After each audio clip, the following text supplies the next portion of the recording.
নমস্কার বন্ধুরা, আমি সুপর্ণা। তোমরা সবাই কেমন আছো? আশা করি খুব খুব ভালো আছো। আমার চ্যানেলে নতুন আরেকটা ব্লগে অনেক অনেক ওয়েলকাম। আজকের আবার সকাল সকাল স্নান টান করে আমি আর গৌতম রেডি হয়ে বেরিয়ে পড়ছি সিএনসিতে। আজকের আমার ডাক্তার অ্যাপয়েন্টমেন্টের ডেট আছে, তো যাই দুকা দুকা বলে বেরোই যেন সব কিছু ঠিক থাকে। মনে জোর নিয়ে যাচ্ছি, সকাল থেকে তো মুড অফ, সকাল থেকে না কাল থেকেই। চলো দেখা যাক কী হচ্ছে, সেটা তোমরা তো জানতেই পারবে। মনকে শক্ত করে সাহস জুগিয়ে হোটেল থেকে তো বেরিয়ে পড়ি ঠিকই, কিন্তু এই হসপিটালের সামনে আসলে না হাত পা ঠান্ডা হয়ে যায়, তখন আর ভিতরে ঢুকতে ইচ্ছা করে না। মেডিসিনের ডাক্তার দেখাবো, আজকের আমাকে ওপিডি ব্লগে যেতে হবে। এই প্রথমবার আমি ওপিডি ব্লগে যাচ্ছি। ওপিডি ব্লগের সেকেন্ড ফ্লোরে 210-এর বি নম্বর ঘরেই আমার এমআরও কাউন্টার ছিল, যেহেতু আমার প্রাইভেট ক্লিনিক আমি অ্যাপয়েন্টমেন্ট নিয়েছিলাম সেহেতু। তো প্রথমে 210-এর বি থেকে আমি আমার টোকেন সংগ্রহ করি এবং 209 নম্বর রুমে আমার হাইট ওয়েট চেক করি। এটাই এখানকার নিয়ম, ডাক্তার দেখাবার আগে এটা কম্পালসারি করতেই হয়। পুরোটাই তো সেন্ট্রাল এসি, যা ঠান্ডা লাগছিল বলার মতো নয়। এক কোণে গিয়ে বসেছিলাম আমি আর গৌতম ঠান্ডার চোটে। আজও আমরা একই ভুল করেছি, টেনশনের চোটে হোটেল থেকে গরম কিছু পরে আসতেই ভুলে গেছি। এই তো টেনশনে হাত পা ঠান্ডা হয়ে যাচ্ছিল, তার উপর এসির ঠান্ডায় দাঁতে দাঁতও আমার লেগে যাচ্ছিল। 206 নম্বর রুমের সামনেই বসে অপেক্ষা করছিলাম ডাক্তার দেখাবার জন্যে, কারণ এমআরও কাউন্টার থেকে রুম নাম্বার 206 দিয়েছিল এবং টোকেন নাম্বারও দিয়ে দিয়েছিল। 10:30 বাজে, ডাক্তার দেখিয়ে ব্লাড দিয়েছি, দিয়ে এখন আমি আর গৌতম খেতে এসেছি। আর খেয়ে দিয়ে আবার 2 ঘন্টা পর আরেকটা ব্লাড দেওয়ার আছে। আর ডক্টর আনন্দ জাকারিয়া আমাকে রেফার করেছে একটা সার্জিক্যাল ডক্টরের, তার অ্যাপয়েন্টমেন্ট পেয়েছি সেই 4 তারিখ।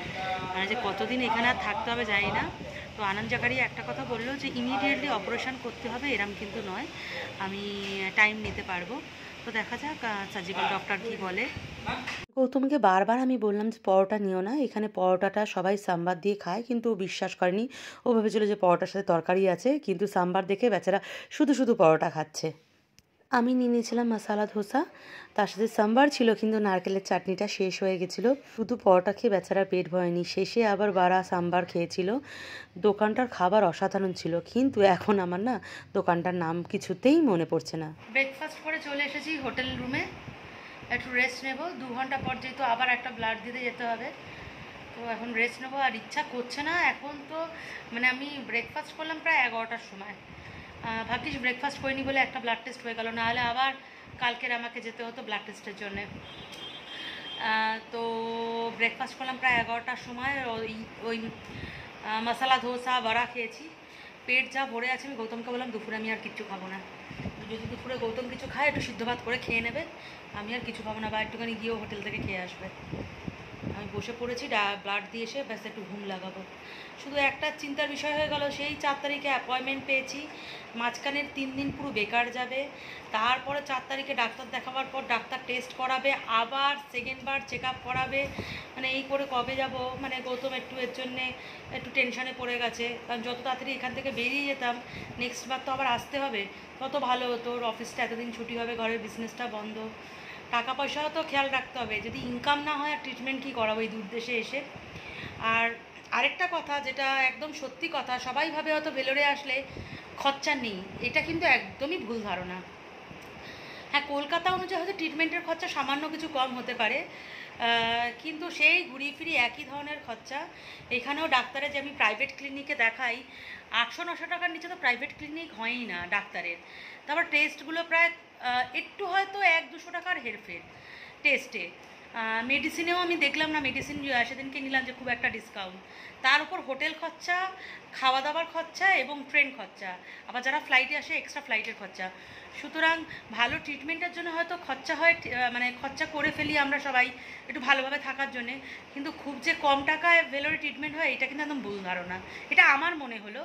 এবার আমি জানি না, হয়তো আরও কোনো কিছু মানে কন্ডিশন আছে, যারা একটু পুয়োর বা যাদের ফিনান্সিয়াল একটু প্রবলেম আছে, তাদের কি আরও কোনো স্পেশাল কিছু আছে কি না সেই ব্যাপারে আমার জানা নেই।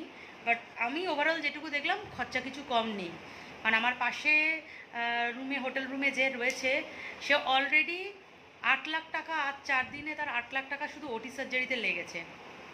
পায়ে একটা ইনফেকশন হয়ে গেছিলো, সেই ইনফেকশনের ওটি সার্জারি করতে এখনও অবধি 8 লাখ টাকা খরচা এখনও এখানে আছে, এখনও ট্রিটমেন্ট হবে। তো টোটাল ওরা 10 লাখ টাকা ধরে চলছে। এছাড়া তো খাওয়া খরচা, প্লেন খরচা, হোটেল খরচা ছেড়েই দাও, ট্রিটমেন্টের জন্যই ওনার প্রায় 10 লাখ টাকা ট্রিটমেন্টেই লাগছে, সুতরাং কম কিছুই নয়। ব্রেকফাস্ট করে যখন ফিরছিলাম গৌতম এই লিচির ড্রিঙ্কসটা কিনে দিয়েছে। এর ভিতরে দেখলাম অজস্র লিচির পাল্পস রয়েছে। যাই হোক, খেয়ে বুঝবো কেমন। আমি এটা আগে খাইনি, উৎসাহ মনে হচ্ছে খেয়েছে এরম ড্রিঙ্কস, আমি খাইনি। গরমের অপেক্ষা না করে আর একটু থাকলে গরম হয়ে যাবে। এখানে তো ফ্রিজ নেই, এক ঢোক মেরেই নি।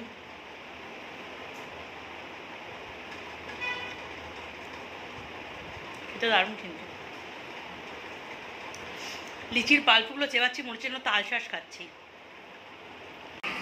একটু এসে হোটেল রুমে রেস্ট নিলাম, রেস্ট নিয়ে আবার যাচ্ছি সিএমসিতে। আর একটা যেহেতু ব্লাড টেস্ট বাকি আছে, 2 ঘন্টা পর বলেছিল খাওয়া দাওয়া, 2 ঘন্টা পর। তো ব্রেকফাস্ট করেছিলাম, করে এখন যাচ্ছি। 2 ঘন্টা হয়ে এসেছে প্রায়। সিএমসি হসপিটাল এশিয়ার মধ্যে বৃহত্তম একটা হসপিটাল, যার চিকিৎসা ব্যবস্থা নিয়ে কোনো কথা হবে না, চোখ বন্ধ করেই ভরসা করা যেতে পারে। সময়টা হয়তো একটু বেশিই লাগে, ধৈর্যেরও অনেকটা পরীক্ষা দিতে হয়। কি করা যাবে, প্রচুর সংখ্যক মানুষ প্রতিদিন চলে আসে ভেলোরের সিএমসিতে ট্রিটমেন্ট করার জন্যে, চিকিৎসাটা একটু ভালো পাওয়ার জন্যে। সেই ক্ষেত্রে একটু ধৈর্য নিতে হবে, একটু সময় দিতে হবে, তাহলে চিকিৎসাটা কিন্তু একদম ভালো পাওয়া যায়। ওপিডি ব্লকের গ্রাউন্ড ফ্লোরের 20 নম্বর ঘর, মানে G20 হচ্ছে ব্লাড কালেকশনের রুম। আর এটা হলো গেট নাম্বার 1। তো গেট নাম্বার 1 দিয়ে আমরা ঢুকলাম না, একটু হসপিটালের চারিদিকটা ঘুরে আমরা গেট নাম্বার 2 দিয়ে ঢুকবো ব্লাড দেওয়ার জন্যে। তো গৌতমবাবু একটু করে যাচ্ছে, এবার পিছনে দেখছে আমি ঠিকঠাক যাচ্ছি কি না। আজ 1 তারিখ শুক্রবার। আমরা চেয়েছিলাম আগামীকাল যদি ডাক্তার অ্যাপয়েন্টমেন্টটা পেয়ে যাই সার্জিক্যালের, তাহলে খুব ভালো হতো, কিন্তু কোনো মতেই পেলাম না। তার জন্যে অনেক দৌড়াদৌড়ি করেছি। নিচে যে গ্রাউন্ড ফ্লোরের 12 নম্বর ঘর, মানে G12, সেটা হচ্ছে ইনকোয়ারি অফিস। সেই ইনকোয়ারি অফিসে অনেক রিকোয়েস্ট করেছিলাম, কিন্তু ওরা কোনোভাবেই আমাকে অ্যাপয়েন্টমেন্টটা আগামীকালের দিতে পারেনি। সেই মানডেতে আমাকে অ্যাপয়েন্টমেন্টটা দিয়েছে। আর এই আইএসসিসি বিল্ডিং, যে বিল্ডিংয়ে ক্রিস কার্ড বানানো ছাড়া এছাড়া মেডিসিন, ফার্মেসি থেকে শুরু করে সবই এই নিচের ফ্লোরে ছিল। আগে গাইনো ডিপার্টমেন্টটাও এখানে ছিল। তো আমি তো একটু একটু করে আসছি, জানতে পারছি, আর সোজা রাস্তা চলে গেছে ওটি ব্লগে। এখানে কিছু শেডের তলায় চেয়ার করা আছে, মানুষ এখানে বসে ওয়েট করে। আর যেহেতু বললাম গেট 3 দিয়ে আমরা এখন যাচ্ছি ব্লাড কালেকশন রুমে। মানুষ পরিস্থিতির সাথে সাথে নিজেকে যে পাল্টে নিতে পারে, এই লাস্ট 14 বছর ধরে সেটা আমি খুব ভালোভাবে অভিজ্ঞতা সঞ্চয় করেছি।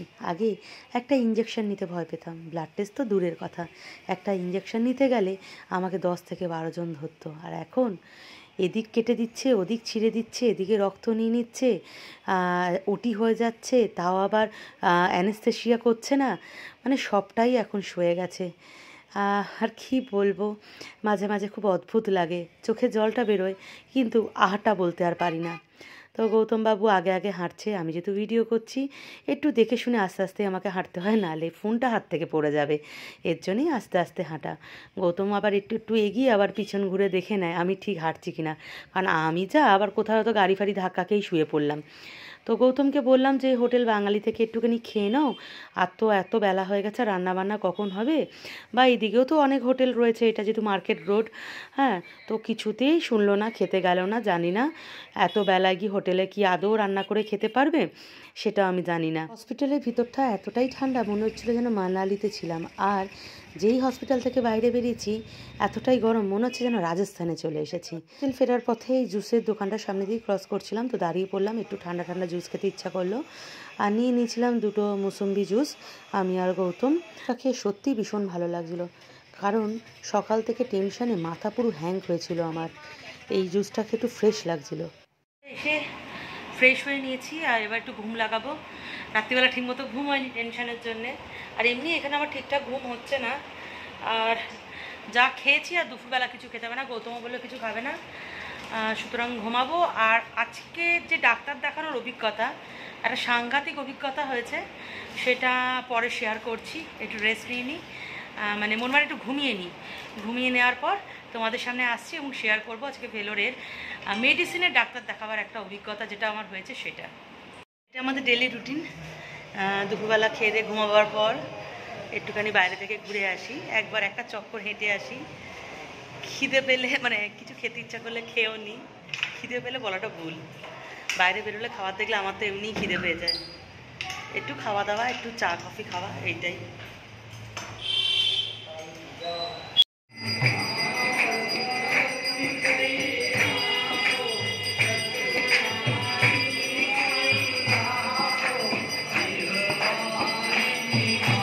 দেখলাম পপকর্ন ভাজা হচ্ছে, দাঁড়িয়ে পড়লাম। তো একটু পপকর্ন নেব, পপকর্ন খেতে আমার ভীষণ ভালো লাগে, আর বিশেষ করে এখানকার বাদাম। এখানের বাদামগুলো না এত টেস্ট, ছোটো ছোটো বাদাম, ভীষণ মিষ্টি। তো একটা পপকর্ন আর বাদাম নিয়ে নিয়েছি। হোটেলের গলিতে ঢুকতে গিয়ে দাঁড়িয়ে পড়লাম। শুধু আমি না, এরা অনেকেই দাঁড়িয়ে আছে, কারণ রাস্তাতেই যেতে পারছে না, এত বাজি ফাটানো হচ্ছে। সেই ললিত বিহারের সামনেই বাজিটা ফাটানো হচ্ছে, এবং ওই ললিত বিহারের ওনার এবং তাদের স্টাফরাই বাজি ফাটাচ্ছে। কি বলবো, দাঁড়িয়ে পড়লাম একটু। মানুষ যখন আনন্দ করছে, সেই আনন্দে ব্যাঘাত করে ঝামেলা করে তো কোনো লাভ নেই। তো আমার মতো অনেকেই দাঁড়িয়েছিল, কিন্তু আমার একটাই জিনিসই খারাপ লেগেছে, এখানকার বেশিরভাগই কিন্তু পেশেন্ট পার্টিরাই থাকে। তো এত বাজির আওয়াজ, অনেকেই তো হার্ট পেশেন্ট থাকে, অনেকে অনেক বয়স্ক, অনেক ধরনের বড় বড় সার্জারি করে, সেই ক্ষেত্রে হয়তো একটু অল্প বাজি ফাটালে ভালো হতো। এবং সেটা কনস্ট্যান্ট অনেকক্ষণ ধরেই ফাটানো হয়েছে, প্রায় আমরাই 1 ঘন্টার কাছাকাছি রাস্তায় দাঁড়িয়েছিলাম। লজের ছাদে উঠছি, ছাদ থেকে বোম ফাটানো দেখবো। ভগবান, কিছু বোম ফাটে এখানে, আমি তো অন্ধকারে কিছু দেখতেও পাচ্ছি না। সিঁড়ি খুব সুন্দর, একদিন দিনের বেলা দেখাবো। আর পাহাড়ের ভিউটা এত সুন্দর, একদিকে সিএনসি, একদিকে হচ্ছে পাহাড়। এখনও কনস্ট্যান্ট বাজি ফাটিয়েছে। কত টাকার যে ওরা বাজি কিনেছে সেটা ভাবতে গিয়েও আমি আশ্চর্য হয়ে যাচ্ছি। মানে কত কত টাকার বাজি ফাটিয়েছে। তো যাই হোক, টাকা আছে, বাজি ফাটাচ্ছে, আমি সেই ব্যাপারে কথা বলে তো লাভ নেই। এ কীভাবে ফেস্টিভ্যাল সেলিব্রেট করবে সেটা তার ব্যক্তিগত ব্যাপার। তো আমি ছাদ থেকে দেখছিলাম, ভালো লাগছিল যে ফায়ার ক্র্যাকারগুলো ওপরে গিয়ে ফাটছিল, চারিদিকে আলোর রোশনাই, একদম পুরো আকাশটা আলোকিত হয়ে উঠছিল। শুধু এইখানে নয়, যেদিকে ক্যামেরা ঘোরাচ্ছিলাম ছাদ থেকে, সেদিকেই দেখছিলাম মানে আলোর তরঙ্গ আকাশের মধ্যে খেলে বেড়াচ্ছে। ভীষণ ভালো লাগছিল দেখতে এটা।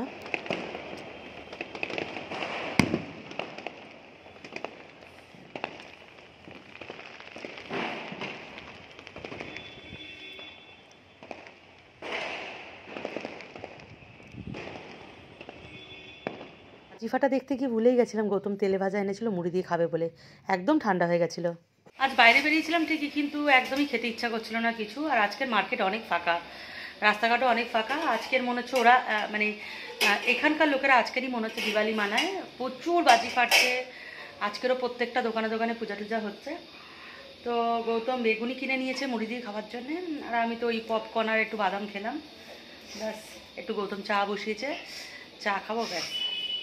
এবার কুকারটা এনে বেশ লাভই হয়েছে। ভাত তো করছি, এছাড়া চা করার তো কোনো পাত্র নেই, এতেই আমরা চা করে নিচ্ছি। চা করার সসপ্যানের কাজে লেগে গেছে। মেয়ের সাথে কথা বলতে বলতে রাতের রান্না প্রায় কমপ্লিট হয়ে এসেছে। আজকে রাতে বানাচ্ছি ফুলকপি, আলু আর ডিম দিয়ে তিহারি। একেবারে বিরিয়ানি মশলা কিনে এনেছিলাম, একেবারে চাপিয়ে দিচ্ছি, যেহেতু সকাল থেকে ভাত খাওয়া হয়নি। আর মেয়ের সাথে প্রায় 1 ঘন্টা 30 মিনিট কথা বললাম। সে মেয়ে আর ফোন রাখতেই চাইছে না। তারপর যেই দেখলো যে রান্না বান্না করছি, তখন ফোন রেখে দিয়েছে। তো এখন একটুতে টেনশনে না ঘুম পেয়ে যায়, তো এসে ঘুমিয়ে পড়েছিলাম। একটা টেনশন ছিল অবশ্যই ডাক্তার দেখাবার। তো এখন অনেকটাই মানে ডাক্তার দেখাবার পর ভালো আছি, মানে মনটা অন্তত ভালো আছে। অপারেশন করতে হবে, এটা করতে হবে, ওটা করতে হবে, সবই ঠিক আছে, কিন্তু তাও ডাক্তারের ব্যবহারে কোনো একটা জায়গায় যেন আমি ভালো আছি। তো আমি তোমাদের যেটা বলেছিলাম যে আজকে ডাক্তার দেখাবার অভিজ্ঞতা তোমাদের সাথে শেয়ার করব। তো গত যে আমি 1-1.5 বছর ধরে যে ডাক্তার দেখাতে আসছি আমি সিএমসিতে, সেটা হচ্ছে গাইনো ডাক্তার, এবং গাইনো ডিপার্টমেন্টের নিয়ে টুকিটাকি আমি সব কিছুই তোমাদের সাথে শেয়ার করে এসেছি। আজকে ফার্স্ট টাইম আমি মেডিসিনের ডাক্তার দেখিয়েছি, আমি মেডিসিন 1-এর ডাক্তার দেখিয়েছি। মেডিসিনের 1-এর ডাক্তার মানডে, ওয়েডনেসডে আর ফ্রাইডেতে দেখেন। আমি ডাক্তার আনন্দ জাকারিয়া স্যারকে দেখিয়েছি। তো যখনই ফার্স্ট টাইম আমি ইউটিউবে শেয়ার করেছিলাম, তো আমাকে একজন কমেন্টস করেছিল যে আনন্দ জাকারিয়া সিএমসির মেডিসিন ডিপার্টমেন্টে বেস্ট ডক্টর। তো আজকের ওনাকে দেখি সেটা একদম প্রত্যক্ষভাবে অনুভব করেছি। একটা ডাক্তার মানে তার অবভিয়াসলি তার প্রচুর ডিগ্রি থাকবে, ভালো ডাক্তার মানে প্রচুর ডিগ্রি, প্রচুর তার মানে এডুকেশন লেভেল সেরকম হাই হবে, তাহলেই না ডাক্তার। একটা মেধাবী স্টুডেন্ট সেই লেভেলের না হলে ডাক্তার হওয়া যায় না, সেটা আমরা সবাই জানি, কতটা পড়াশোনা, কতটা এফার্ট লাগে একটা ডাক্তার হতে গেলে। তার সাথেও আমার মনে হয় একটা ডাক্তারের মধ্যে সেই মন মানসিকতা থাকা উচিত যে মন মানসিকতায় একটা পেশেন্ট অনায়াসে তার কাছে নিজের অসুস্থতার সব কথাটাই খুব সরলভাবে বলতে পারবে, যাতে ভীত সন্ত্রস্ত না হয়। একটা পেশেন্ট খুব সরলভাবে সেই কথাগুলো তার ডাক্তারের কাছে শেয়ার করতে পারবে, এবং কথায় আছে ডাক্তারের ব্যবহারে কিন্তু পেশেন্ট অনেকটা বেশি ভালো হয়ে যায়। তো এরম ডাক্তার খুবই কম পাওয়া যায়, সেটা আমার সাথে হয়তো তোমরাও একমত হবে। এবং আমি দীর্ঘদিন আমার যত ট্রিটমেন্ট করিয়ে এসেছি, বা আমি দীর্ঘ 14 বছর ধরে নানা রকম প্রবলেমের মধ্যে দিয়ে যাচ্ছি, এবং এই ডাক্তারের কারণেই কিন্তু আমার এই শারীরিক যে আজকের পরিস্থিতি, ডাক্তারের ভুল ট্রিটমেন্ট বা ভুল চিকিৎসা বা ভুল অপারেশনেই কিন্তু আজকের আমার এই পরিস্থিতি, এতটা অবনতি, আমার অর্গানের নানা রকম জায়গা নানা রকম প্রবলেম দেখা দিচ্ছে। সুতরাং আমার ডাক্তার নিয়ে আমার যদি এক্সপিরিয়েন্স বলো, তাহলে আমি বলবো খুব বাজে অভিজ্ঞতা আমার দীর্ঘদিন ধরে হয়ে এসেছে। তো আমার লাইফে ভালো ডাক্তার মানে আমি খুব কমই পেয়েছি। আর যে পেয়েছিলাম, একটাই ডাক্তার পেয়েছিলাম ফর্টিসের, এস চন্দ্রচন্দ্র, নেফ্রোলজির ডক্টর। আর তারপর যদি বলে কোনো ডাক্তার, তাহলে সিএমসি ভেলোরে এসে ডাক্তার আনন্দ জাকারিয়া। এতটা পোলাইটনেস ডাক্তারের মধ্যে যে কোনো পেশেন্ট ওনার ব্যবহারেই হয়তো অনেকটা বেশি ভালো হয়ে যাবে। রোগটা হয়তো অনেক বড়, রোগটা হয়তো অনেক সাংঘাতিক, কিন্তু উনি সেটা এমনভাবে বলছে হয়তো কিছুই না। অপারেশনটাও বলছে যেন এমন লাগছে যেন যে অপারেশন কোনো ব্যাপার না, অপারেশন গেলেই করিয়ে নেওয়া যাবে, বা অপারেশন হলেই কোনো অপারেশনে ভয় নেই। মানে ওনার কথাটা, আমার মনে হয় একটা ডাক্তারকে এরম হওয়া উচিত। একটা পেশেন্টের কাছে নিজেকে এমনভাবে মানে ইন্ট্রোডিউস করানো উচিত একটা ডাক্তারকে, যে পেশেন্ট যেন ভয় না পায়, সবটাই যেন ডাক্তারের কাছে ঠিকভাবে বলতে পারে। অনেক সময় তো হয় ডাক্তারের ভারী কি চেহারা, ডাক্তারের মানে কথাবার্তায় মানুষ এমনি ভয় পেয়ে যায়, কিছুই বলতে পারে না, ঘাবড়ে সব কিছু গুলিয়ে ফেলে। তো এই ডাক্তার টোটাল আলাদা ছিল। মানে ইভেন আমার আগে একটা বাংলাদেশি দিদি দেখাচ্ছিলেন, যার ভাষাগত কিছু সমস্যা হচ্ছিল। তো ডক্টর আনন্দ জাকারিয়া হঠাৎ বাইরে বেরিয়ে আসে, এবং আমি একদম পিছনেই বসেছিলাম। আমাকে ডেকে বলে, ইংলিশেই বলে যে আমি কি বাংলা জানি? তো আমি বলি হ্যাঁ। তখন আমাকে বলেছে আমাকে একটু হেল্প করে দাও ট্রান্সলেট করার জন্য। তো আমি ওনার সাথে যাই ওনার কেবিনে, এবং সেই বাংলাদেশি দিদিটা, যিনি ঢাকা থেকে এসেছিলেন, তার সাথে ডাক্তারের কথাগুলো ট্রান্সলেট করেছিলাম। ডাক্তার যেটা বলছিল সেটা তাকে বাংলায় বোঝাচ্ছিলাম, এবং উনি যেটা বলছিলেন ডাক্তারকে আমি হিন্দি বা ইংলিশে সেটা বুঝিয়ে দিচ্ছিলাম। মানে তখনই আমি বুঝতে পারছিলাম যে ওনার মন মানসিকতা কতটা ভালো। মানে বাংলাদেশি যে দিদিটা এসেছিলেন বিশাল ঘাবড়েছিলেন, একা এসেছেন ভাইয়ের সাথে মায়ের সাথে। মানে ওনার দীর্ঘদিন অনেক ট্রিটমেন্ট চলছে, উনি অনেক অসুস্থ, অনেক রকম অপারেশন হয়েছে, মানে ইভেন ওনার পারিবারিক অনেক অনেক সমস্যা, সেইগুলো মানে ডাক্তার সবটাই একদম ধীর স্থিরভাবে শুনেছেন। কোনো অস্থিরতা নেই, কোনো মানে রাগ না, কোনো কিছু না, সবটাই সুষ্ঠুভাবে উনি কিন্তু শুনেছে, ওনার সাথে কোঅপারেট করেছে সব ব্যাপারে। মানে আমার এত ভালো লাগছিলো, এবং তখন আমি অন্তত কনফিডেন্ট হয়ে গেছিলাম যে আমার রোগটা নিয়েও উনি ভালোভাবে শুনবেন এবং আমাকেও টাইম দেবেন, এবং সেটাই করেছেন। আমার ব্যাপারেও যথেষ্ট হেল্প করেছেন। হ্যাঁ, একটা উনি কিন্তু প্রায় 60-65 বছরের একজন এজ হবেন, ছিপছিপে গড়ন, মানে খুব কোনো জায়গায় ফ্যাট নেই, বেশি দেখতে বেশ সুদর্শন, হ্যাঁ দেখতে ভালো। তারপর একটা বয়স্ক মানুষ দেখে কিন্তু মনে হবে না, এতটাই নিজেকে মেনটেনে রেখেছেন উনি। আর সেরাম মানে সব কথা, এত ধীর স্থির কথা, মানে আস্তে ধীরে কথা বলা, আস্তে ধীরে বোঝানো, বা আস্তে ধীরে কথা শোনা, বা মন দিয়ে পেশেন্টের কথা শোনা, ধৈর্য নিয়ে, মানে এগুলো সত্যি ভাবা যায় না কোনো ডাক্তারের ক্ষেত্রে। সেগুলো আমি ওনার মধ্যে পেয়েছি। তো আমি সব মানে যারা ভেলোরে মেডিসিন ডিপার্টমেন্টে ডাক্তার দেখাতে আসবে, তাদেরকে আমি রিকোয়েস্ট করবো, অন্তত ওনার অ্যাপয়েন্টমেন্ট খুব সহজে পাওয়া যায় না। উনি প্রায় 3 মাস পর কালকের ফার্স্ট বসেছিলেন। তো 3 মাস পরে ওনার বুকিং অনলাইন বুকিং ওপেন হয়েছিল 1 তারিখ, যেটা আমি বুকিং করে এসেছিলাম অনলাইন অ্যাপয়েন্টমেন্টে। তো ওনাকে সবসময় পাওয়া যায় না। যদি কষ্ট করে মানে তোমরা যারা মেডিসিন ডিপার্টমেন্টে দেখাতে আসবে, একবার অন্তত ওনার একটা অ্যাপয়েন্টমেন্ট নিয়ে দেখাতে পারো। আমি বলবো মানে মন থেকে অনেকটা স্যাটিসফাই হবে যে এরমও মানে ডাক্তার আছে। আমার মনে হয় মেডিসিনের থেকে ওনার কথা হয়তো অনেকটা তোমরা সুস্থ হয়ে যেতে পারবে। আমি অবশ্য ডক্টর মীনাক্ষী কুমারীকে দেখাচ্ছি গাইনো ডিপার্টমেন্টে। মীনাক্ষী কুমারীও টু গুড ডাক্তার, ওনার মতো ডাক্তার হয় না, মানে এখানকার সব ডাক্তারই ভালো। ইভেন মীনাক্ষী কুমারীকে দেখাবার আগে এবার আমাকে একটা জুনিয়র ডাক্তার দেখেন, সেও ভীষণ ভালো ছিল, মানে এত ভালো ব্যবহার, ইভেন চেষ্টা করছিল আমার সাথে বাংলায় কথা বলার, এটাই ভীষণ ভালো লাগছিল। কিন্তু কোথাও যেন মীনাক্ষী কুমারী তাহলেও একটু রুট, একটু মানে একটুতেই মাথা মেজাজ গরম করে ফেলে, হ্যাঁ। কিন্তু ইনি পুরো আলাদা ছিলেন। হয়তো ইনি মেডিসিনের ডাক্তার বলে, সার্জিক্যাল নয় বলে হয়তো এনার ব্যবহারটা এতটাই সফট বা পোলাইট। যাই হোক, আজকের আমার কিন্তু ডাক্তার দেখার অভিজ্ঞতা ভীষণ ভালো এবং ভীষণ ভালো লেগেছে। ভিডিওটা ঠিকমতো কমপ্লিট করতে পারলাম না, কারণ আমার রান্নাটা যেটা রান্নাঘরে বসেছিলাম সেটা প্রায় কমপ্লিট হয়ে গেছে তোমাদের সাথে কথা বলতে বলতে, তো নামাবার সময় হয়ে গেছিলো, তাই ঝটপট নামিয়ে নিয়েছি। গন্ধ তো দারুণ বেরিয়েছে, কিন্তু খেতে কেমন হয়েছে সেটা নয় আমার গিনিপিকের কাছ থেকে শুনে নাও, কারণ নতুন কিছু রান্না করলে ফার্স্ট তাকেই খাওয়াই। কেমন হয়েছে গৌতম? ভালো হয়েছে খেতে? যেহেতু বিরিয়ানির মশলা দিয়েছি, পুরো নিচের ফ্লোরটা পুরো বিরিয়ানির গন্ধে একদম ভরে গেছে। গৌতম বলছে তাড়াতাড়ি কিচেন রুম থেকে ওটা নিয়ে চলে এসো, নাহলে লজে যারা যারা আছে সব দৌড়াদৌড়ি লাগিয়ে দেবে যে কোথায় বিরিয়ানি বানানো হচ্ছে। আর সত্যি পুরো লনটা কিচেন থেকে পুরো লন পুরো এত গন্ধ ছেড়েছে বিরিয়ানি মশলার, যেহেতু মানে মানে কিছু একটা যে বানানো হচ্ছে সেটা বোঝা যাচ্ছে।